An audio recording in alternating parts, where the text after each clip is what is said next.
ఒక్క 2 hours 25 minutes అయితే ఎలా గడిచిందో నాకే తెలీదు. అలా టైం పాస్ అయిపోయింది. హలో గైస్, ఉరి అనే మలయాళం మూవీ జియో హాట్‌స్టార్‌లో తెలుగులో ఈ రోజు నుండి స్ట్రీమింగ్ అని హోమ్ పేజ్‌లో వస్తే ఏ ఎక్స్‌పెక్టేషన్ పెట్టుకోకుండా స్టార్ట్ చేశా. ఇంక మూవీ చూసాక నాకైతే వావ్, వర్త్ వాచింగ్ మూవీ అనిపించిందండి. నేనైతే ఫుల్లీ సాటిస్ఫైడ్. బేసికల్లీ ఇది మూవీ అయినా కానీ టోటల్ 6 పార్ట్స్ కింద చూపించారు. షార్ట్ డిస్క్లైమర్ ఏంటి అంటే మూవీ అయితే స్ట్రిక్ట్లీ సింగిల్గా చూసేయండి. కొన్ని సీన్స్ వల్ల ఫ్యామిలీతో చూస్తే ఇబ్బంది పడతారు. బీజిఎంలో ఉన్న మ్యాజిక్ వల్ల చాలా సీన్స్ బాగా ఎలివేట్ అయ్యాయి. బట్ ఒక లాస్ట్ సాంగ్ తప్ప రిమైనింగ్ సాంగ్స్ ఏమీ లిరిక్స్ అంతా సెట్ అవ్వలేదు. ఒరిజినల్ డబ్బింగ్ మలయాళం డైలాగ్స్ అయితే తెలుగులో చెప్పారు. బట్ మూవీలో కొన్ని క్యారెక్టర్ స్టోరీకి తగ్గట్టు తమిళ్, కన్నడ అండ్ హిందీ డైలాగ్స్లో వస్తుంది.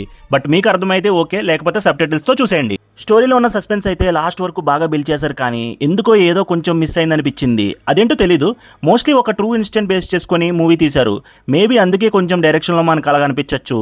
ప్రీ ఇంటర్వెల్లో ఒక ట్విస్ట్ అయితే రివీల్ చేశారు. అప్పటి నుండి స్టోరీ మరింత ఇంట్రెస్టింగ్గా వెళ్తుంది. అండ్ ఓవరాల్గా 3 to 4 ట్విస్ట్ అయితే పెట్టారు.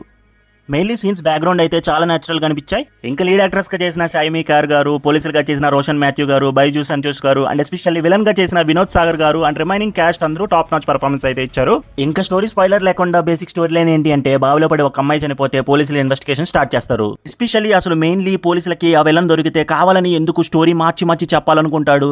ఇంతకీ చనిపోయిన అమ్మాయికి ఆ విలన్కి ఉన్న సంబంధం ఏంటి, ఇంత బ్రూటల్గా మర్డర్స్ ఎలా చేస్తాడు, తను చెప్పిన స్టోరీకి ఇంతకీ నిజంగా జరిగిందా లేదా, క్లైమాక్స్లో ఓవరాల్గా ఇద్దరు పోలీసులు ఆ కేసు సాల్వ్ చేస్తే వచ్చిన పెయిన్ రిలీఫ్ పాయింట్ ఏంటి పర్సనల్గా అని తెలియాలి అంటే మూవీలో తప్పకుండా చూసేయండి గాయస్.